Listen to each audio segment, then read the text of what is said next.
Jokowi dipecat, Jokowi semakin melesat. Saat kita menyaksikan pergeseran politik yang terjadi pasca pemecatan Jokowi dari PDIP, satu hal yang jelas, sebuah kekuatan besar mulai muncul meski perlahan. Ini bukan hanya tentang Jokowi atau PDIP, tetapi tentang dinamika politik Indonesia yang tengah memasuki fase transisi besar. Kekuatan ini muncul bukan karena revolusi tiba-tiba, melainkan karena ketidakpuasan yang menumpuk dan kesadaran yang semakin berkembang di kalangan rakyat. Ketika partai-partai besar terus terjebak dalam perang internal dan perebutan kursi kekuasaan, kekuatan ini perlahan tumbuh di luar struktur lama. Masyarakat semakin cerdas dan kritis terhadap politik yang hanya berfokus pada kepentingan elit, sementara kebutuhan dasar mereka, kesejahteraan, keadilan, dan pemerintahan yang transparan, terus diabaikan. Disinilah letak kekuatan baru itu. Rakyat mulai mencari sosok yang lebih dekat dengan mereka, yang mampu mendengarkan suara mereka, dan yang benar-benar berjuang untuk kepentingan mereka. Jokowi, meskipun dikeluarkan dari PDIP, tidak akan diam. Bahkan dalam keadaan seperti ini, dia bisa lebih bebas untuk bergerak tanpa terikat oleh ikatan partai yang membelenggu. Di luar PDIP, Jokowi justru semakin bisa membentuk aliansi baru. Tidak hanya dengan kader-kader muda yang mulai mencuat, tetapi juga dengan mereka yang ingin melihat Indonesia berubah dari dalam tanpa dominasi partai politik yang kaku. Penting untuk dicatat bahwa Jokowi memiliki daya tarik yang sangat kuat di kalangan masyarakat yang merasa terabaikan oleh mainstream politik. Dalam politik Indonesia, Jokowi adalah contoh nyata bagaimana seseorang bisa tumbuh dari bawah tanpa memerlukan dukungan elit politik untuk mencapai puncak. Ini adalah nilai yang sangat dihargai oleh rakyat, dan nilai inilah yang akan terus menghidupkan kekuatan Jokowi di luar PDIP. Namun meskipun begitu, Jokowi tak akan berjuang sendiri. Kekuatan besar ini juga akan didorong oleh kader-kader muda seperti Gibran dan Bobi Nasution yang semakin dipercaya oleh masyarakat. Gibran sebagai wakil presiden akan memainkan peran penting dalam memperkuat posisi keluarga Jokowi. Bobi dengan keberhasilannya di Medan juga akan semakin mengukuhkan dirinya sebagai tokoh yang tak hanya sukses di daerah, tetapi juga berpotensi besar di kancah nasional. Ketika PDIP masih terjebak dalam taktik-taktik lama, di luar sana kekuatan baru mulai terbentuk. Ini bukan soal satu individu atau satu keluarga, melainkan tentang kebangkitan kesadaran kolektif bahwa rakyat memerlukan perubahan. Perubahan yang tidak datang dari top down, tetapi bottom up, dari mereka yang punya kepedulian terhadap kondisi masyarakat dan tidak terjebak dalam jeratan sistem lama yang penuh intrik. Kekuatan baru ini akan muncul perlahan, tapi pasti. Orang-orang seperti Gibran dan Bobi yang tidak terikat oleh beban masa lalu partai politik akan semakin menemukan ruang untuk berbicara dan bergerak. Mereka bukan hanya wajah muda, tetapi juga simbol dari transisi yang sedang terjadi dalam politik Indonesia. Kekuatan ini tidak akan datang dengan cara yang dramatis. Tidak ada revolusi besar yang mengguncang dunia politik Indonesia dalam satu malam. Sebaliknya, kekuatan baru ini akan tumbuh dalam diam, dalam setiap langkah kecil yang diambil oleh para pemimpin baru yang peduli dengan perubahan. Langkah demi langkah, mereka akan membangun hubungan, meyakinkan masyarakat, dan mengubah lanskap politik Indonesia. Masyarakat Indonesia mulai memahami bahwa perubahan tidak akan datang begitu saja dari dalam sistem yang ada. PDIP dengan segala prestasinya sudah lama kehilangan kemampuannya untuk beradaptasi. Di sisi lain, Jokowi meskipun tidak lagi berada dalam PDIP, tetap menjadi simbol perubahan yang nyata. Jadi, yang sekarang harus dihadapi adalah bagaimana kekuatan baru ini bisa memanfaatkan momentum. Rakyat sudah lelah dengan politik lama yang hanya mementingkan kepentingan elit. Kini, yang mereka tunggu adalah para pemimpin baru yang bisa benar-benar memberikan harapan. Jokowi sudah membuktikan bahwa dia lebih besar daripada sekadar partai. Kini, Gibran dan Bobi bersama dengan sejumlah kader muda lainnya akan mulai bergerak untuk melanjutkan apa yang telah dimulai. Mereka tidak lagi terikat pada sistem lama. Mereka adalah bagian dari perubahan besar yang sedang berlangsung. Perubahan yang datang perlahan, tetapi penuh harapan. Perubahan ini akan terlihat jelas di 2029, ketika masyarakat mulai menilai pilihan mereka. Apakah mereka akan tetap memilih politik lama yang penuh intrik dan kepentingan pribadi? Ataukah mereka akan memilih perubahan yang membawa Indonesia menuju arah yang lebih baik? Satu hal yang pasti, kekuatan besar akan terus muncul, perlahan demi perlahan. Pak Jokowi dipecat, keluarganya ikut dipecat. Gibran, Bobi, dan 27 kader lainnya, semua disingkirkan PDIP. Ini bukan sekadar kabar politik biasa. Ini gempa besar dalam lanskap politik nasional. Pertanyaannya, siapa sebenarnya yang sedang berusaha memecat siapa? Coba kita lihat secara jernih. Yang dipecat kali ini bukan sembarang kader. Mereka adalah tulang punggung kemenangan PDIP di 2 periode terakhir. Jokowi, figur sentral yang membawa PDIP merebut kursi RI 1, kini malah dianggap duri dalam daging. Aneh, bukan? Namun drama ini bukan soal Jokowi saja. Ini tentang bagaimana sebuah partai yang dulu begitu dielu-elukan sebagai harapan rakyat mulai kehilangan arah. PDIP. Dari partai rakyat ke partai individu. Mari kita mulai dengan fakta sederhana. PDIP adalah partai dengan sejarah panjang. Mereka pernah menjadi simbol perjuangan Wong Cilik. Tapi apakah masih seperti itu? Melihat dinamika internalnya belakangan ini, sulit untuk tidak bertanya. Apakah PDIP masih partai rakyat atau sudah berubah menjadi partai individu? Partai yang dikuasai segelintir orang, yang setiap keputusannya ditentukan hanya oleh satu lingkaran kecil? Ketika Jokowi, orang yang jelas-jelas membawa kemenangan besar bagi PDIP, tiba-tiba dianggap musuh, ini bukan sekadar soal loyalitas. Ini tentang ketakutan. PDIP tahu Jokowi bukan lagi sekadar kader. Dia sudah menjadi tokoh nasional yang kekuatannya melampaui batasan partai. Dan ketakutan itu sangat terasa. Mengapa PDIP tidak memecat Jokowi saat masih menjabat presiden? Alasannya jelas, elektabilitas. Memecat Jokowi saat itu sama saja dengan menembak diri sendiri di kaki. Banyak orang masih mencintai Jokowi dan suara PDIP akan terjun bebas. Tapi sekarang, Jokowi sudah bukan presiden. Saat ini, PDIP mencoba memanfaatkan momen untuk menyerang balik, menjatuhkan citra Jokowi, Gibran, dan bahkan Bobi. Namun langkah ini terlihat terlambat. Ibarat orang yang sudah tenggelam, PDIP kini hanya mengayuh ke udara. Momentum sudah lewat, ironi pemecatan Jokowi. Yang menarik, Jokowi tidak menunjukkan perlawanan frontal. Saat ditanya wartawan, beliau hanya menjawab, "Waktu yang akan membuktikan." Kalimat itu sederhana, tapi penuh makna. Ini bukan sekadar ucapan biasa. Ini adalah pernyataan perang yang halus, sekaligus pengingat bahwa sejarah akan menilai siapa yang benar dan siapa yang kalah. PDIP tampaknya sadar, ini bukan hanya soal memecat Jokowi. Ini adalah taruhan besar yang akan menentukan masa depan partai di 2029. Tapi pertanyaannya, apakah PDIP masih punya amunisi? Lihatlah kader-kader yang tersisa. Siapa yang bisa diandalkan? Hasto? Adian Sitorus? Dengan segala hormat, rasanya sulit membayangkan mereka membawa PDIP ke kemenangan besar. Pramono Anung mungkin punya potensi, tapi apakah cukup? Sementara itu di sisi lain, ada Gibran. Sosok muda ini sudah mencuri perhatian nasional sebagai wakil presiden yang energik. Dengan peran pentingnya dalam pemerintahan, tidak mustahil Gibran akan menjadi figur kunci pada 2029? Dan inilah yang membuat PDIP semakin ketakutan. Siapa yang lebih besar, Jokowi atau PDIP? Pecat Jokowi katanya. Tapi mari kita pikirkan sejenak. Siapa sebenarnya yang lebih dirugikan? Jokowi atau PDIP? Jika melihat situasi saat ini, PDIP seperti sedang menggali lubang untuk dirinya sendiri. Langkah memecat Jokowi mungkin dimaksudkan untuk melemahkan pengaruhnya, tapi justru bisa menjadi bumerang. Jokowi bukan sekadar mantan presiden. Dia adalah simbol perlawanan terhadap oligarki. Dia adalah figur yang mampu menjangkau lintas partai dan ideologi. Bahkan setelah dipecat, banyak partai politik masih datang sowan ke beliau, mencari dukungan, arahan, atau sekadar validasi. Ironinya, langkah PDIP ini justru memperbesar Jokowi. Dengan dikeluarkan dari partai, Jokowi kini bebas dari segala embel-embel politik partisan. Dia bisa memainkan peran sebagai tokoh nasional yang melampaui batasan partai. Apa yang akan terjadi di 2029?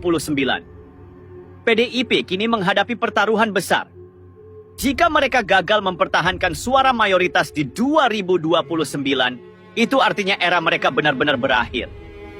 Dan tanpa figur seperti Jokowi, apakah mereka punya peluang? Sementara itu, Jokowi dan para kader yang dikeluarkan punya kesempatan untuk membuktikan diri. Apakah mereka akan membentuk kekuatan politik baru? Ataukah mereka akan mendukung figur lain yang bisa melanjutkan agenda reformasi? Yang jelas, pertempuran ini belum selesai. Waktu akan membuktikan siapa yang lebih besar, Jokowi atau PDIP. Namun satu hal yang pasti, rakyat Indonesia akan menjadi saksi. Dan seperti yang selalu terjadi dalam sejarah, suara rakyat adalah penentu akhir. Pemecatan ini bukan hanya soal Jokowi. Ini adalah cerminan dari krisis yang lebih dalam. Krisis identitas, krisis kepemimpinan, dan krisis visi. PDIP pernah menjadi simbol perjuangan rakyat kecil. Tapi kini mereka terlihat lebih sibuk dengan urusan internal dan perebutan kekuasaan. Jokowi, Gibran, dan generasi baru politik. Pemecatan ini alih-alih memojokkan, justru menjadi panggung bagi Jokowi dan keluarga. Gibran, sosok muda yang dulu dianggap hanya sebagai bayangan Jokowi, kini berdiri sebagai tokoh politik yang mandiri. Perannya sebagai wakil presiden di bawah pemerintahan Prabowo telah memberinya kredibilitas dan pengalaman yang sulit ditandingi kader PDIP lainnya. Dan jangan lupakan Bobi Nasution. Wali kota Medan ini, meskipun sering dianggap di pinggiran peta politik nasional, punya jaringan dan rekam jejak yang tidak bisa diremehkan. Dalam beberapa tahun, Bobi bisa menjadi bagian dari strategi besar Jokowi untuk menciptakan poros politik baru. Jika Gibran dan Bobi terus memainkan peran strategis mereka di panggung nasional, 2029 bisa menjadi titik balik sejarah. Mereka adalah simbol generasi baru politik. Muda, dinamis, dan bebas dari beban masa lalu partai tradisional. PDIP, kehilangan momentum, kehilangan arah. Sementara itu, Partai Demokrasi Indonesia. Perjuangan tampaknya semakin kehilangan pijakan. Keputusan memecat Jokowi dan 27 kader lainnya menunjukkan bahwa partai ini sedang panik. Keputusan ini tidak dirancang dengan visi jangka panjang, melainkan sebagai respons emosional terhadap ancaman yang dirasakan dari dalam.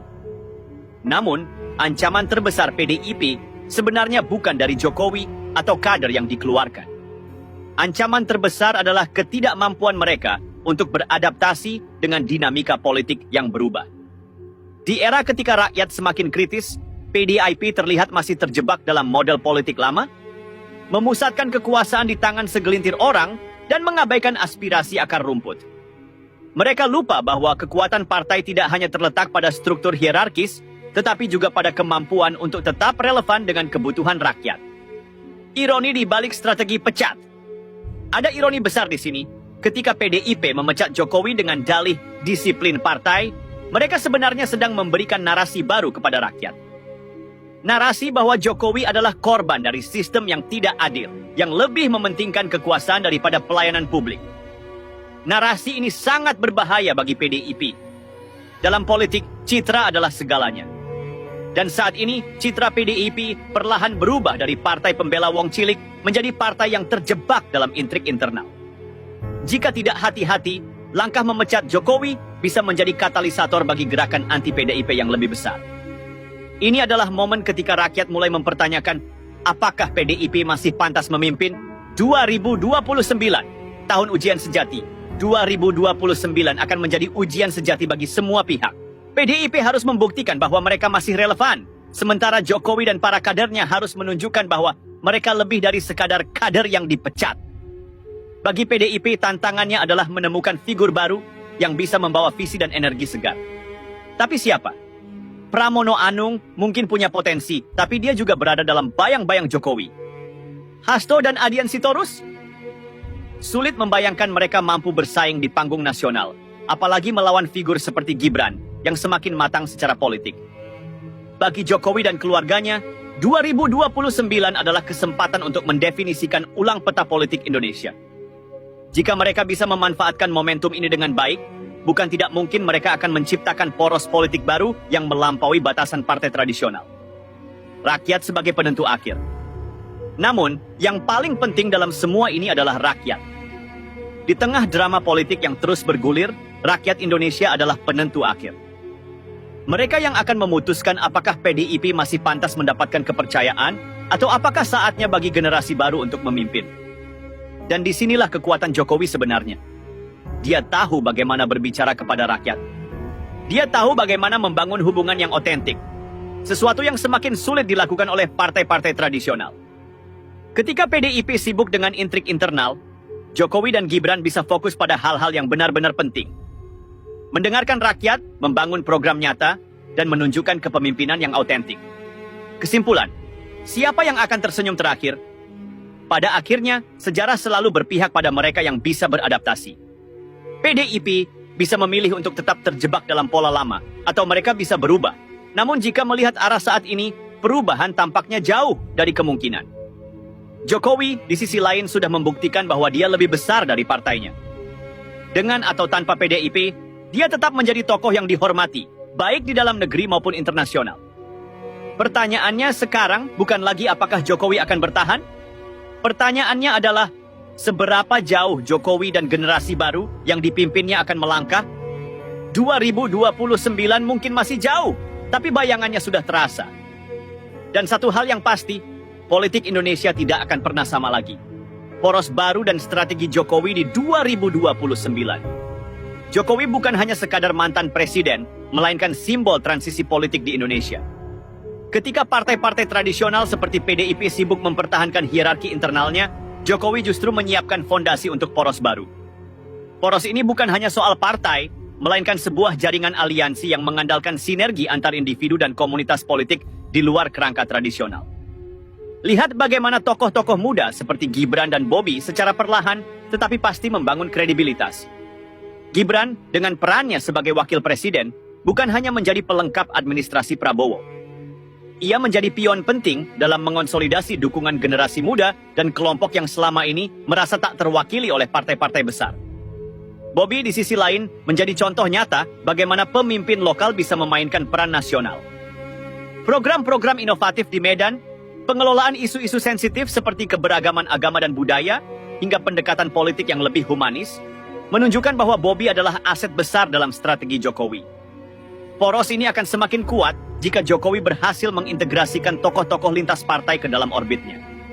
Jangan lupa, banyak tokoh politik senior dari partai-partai besar yang masih mencari orientasi baru pasca 2024. Mereka tahu Jokowi adalah figur yang sulit diabaikan. Dan jika Jokowi memainkan kartunya dengan tepat, dia bisa menjadi magnet yang menarik elit-elit ini ke dalam poros barunya. PDIP, masa depan yang tidak pasti. Di sisi lain, PDIP menghadapi ancaman terbesar dalam sejarahnya. Setelah Megawati, siapa yang bisa benar-benar memimpin? Pramono Anung memang punya rekam jejak, tetapi sulit untuk melihatnya sebagai figur yang mampu mempersatukan partai sekaligus memenangi pemilu nasional.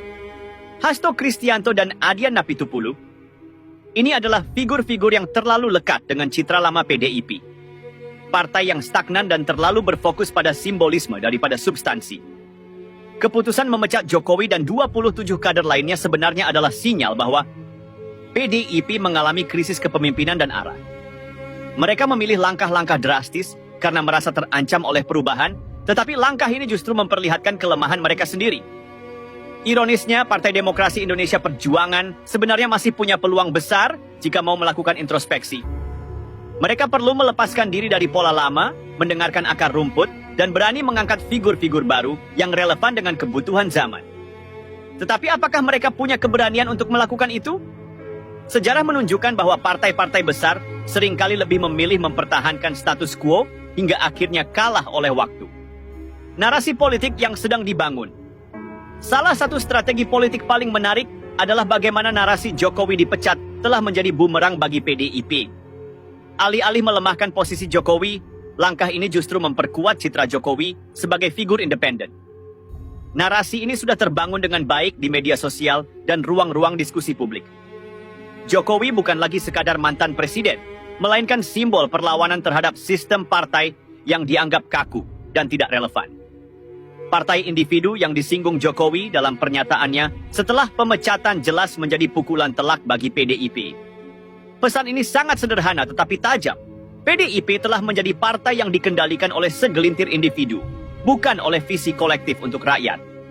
Ini adalah narasi yang bisa memengaruhi persepsi publik secara masif, terutama di kalangan pemilih muda yang semakin kritis terhadap politik tradisional. Dampak pada pemilu 2029. Pemilu 2029 akan menjadi medan tempur yang sesungguhnya. Jika Gibran berhasil menjaga performanya sebagai wakil presiden, dan Bobi terus mengukir prestasi di Medan, maka poros Jokowi akan memiliki basis yang kuat untuk melawan dominasi partai-partai besar.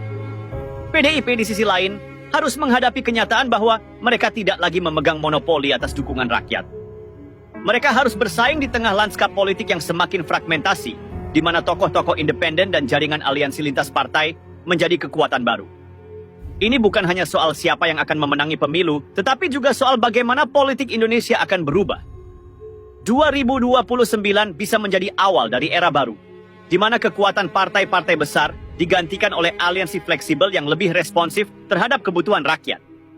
Arah politik Indonesia ke depan, pertanyaannya sekarang adalah, apakah Indonesia siap untuk perubahan ini?